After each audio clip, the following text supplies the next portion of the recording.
Balitang pambansa. Nagpalitan po ng patutsada sina Davao City Congressman Paulo Duterte at Coast Guard spokesman for West Philippine Sea, Jay Tariela, kaugnay po sa issue sa China. Nagugat ang sagutan ng dalawa ng depensahan ni Tariela sa AFP Chief of Staff General Romeo Bronner na kumukwestiyon kay Duterte kaugnay po sa deployment ng US missile dito sa Pilipinas. Tinawag pang chimawa ng mambabatas si Duterte na tumataho lamang daw para magpasikat sa administrasyon. Gusto lang daw awatin ni Duterte si Bronner sa pambubuyo sa China. Buwelta naman ni Tariela, bakit kapag pro-China agenda ay maingay daw si Polong samantalang tahimik siya kapag pang-aabuso na ng China sa mga Pinoy na mangingisda at barko ang usapan. Tinawag namang misleading interpretation ng AFP ang mga pahayag ni Polong tungkol sa US missile. Hindi raw nila target ang China at hindi rin sila tuta ng ibang bansa. Sa iba pang balita, kinumpirma po ng Department of Justice o DOJ na may isang kongresista ang nakitaan nila ng pera sa bangko na galing sa contractor.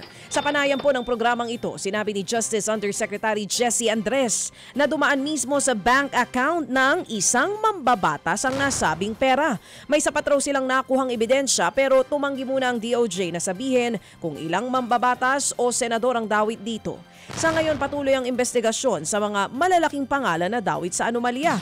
Pero aminadong DOJ na hindi nila basta-basta masisibak sa pwesto ang mga kongresista o senador hanggat gumugulong ang paglilitis kung may makasuhan man. Gayunman mas madali raw mapapakulong ang mga dawit. Lalo na sa lokal kung nakarehistro sa kanila ang mga kumpanyang dawit sa flood control scandal dahil mas madaling makakalap ng ebidensya sa mga ito.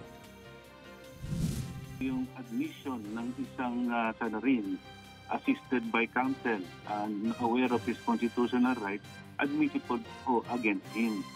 So mapapadali po ang proseso pero lagi po ang ginagawa ng Department of Justice ay dapat nagkakaroon din siya ng independent presentation of evidence dahil mahirap po pag umatras naman kailangan po may sapat na ebidensya lagi. Kaya uunahin din namin yung independent investigation namin at katuwang yung kanyang admission sigurado convicted sa agad. Yan nga po ang tinig ni Justice Undersecretary Jessie Andres. Samantala, inamin naman po ni Ombudsman Boying Remulla na nagkaroon nga siya ng leukemia noon. Sa interview po ni Ombudsman Remulla sa programang Usapang Real Life ni Lucy Cruz Valdez, nadiskubre raw ito matapos ang kanyang quintuple bypass surgery noong taong 2023. Isang uri po yan ng operasyon para ayusin ang baradong ugat sa puso. Pero gumaling daw siya matapos mag-chemotherapy. So mailalim din si Remulla sa bone marrow transplant at anak niya mismo ang naging donor nito. Ito ang unang pagkakataon na inamin ni Remulla ang kanyang naging kalusugan.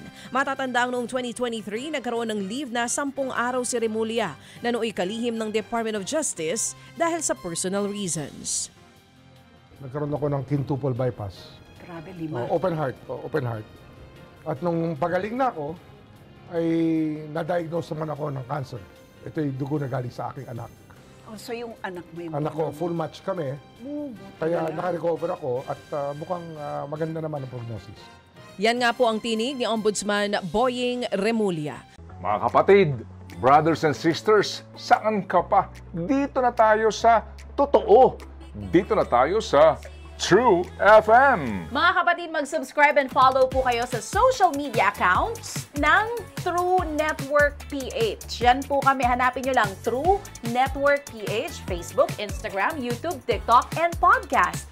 Mapa-Apple or Spotify man yan, mahahanap nyo kami. Lahat ng mga napapanood at napapakinggan nyo po sa programa, nasa social media accounts namin yan. So, paano mga kapatid? See you sa social media! Ito tayo sa totoo, tunay at tapat.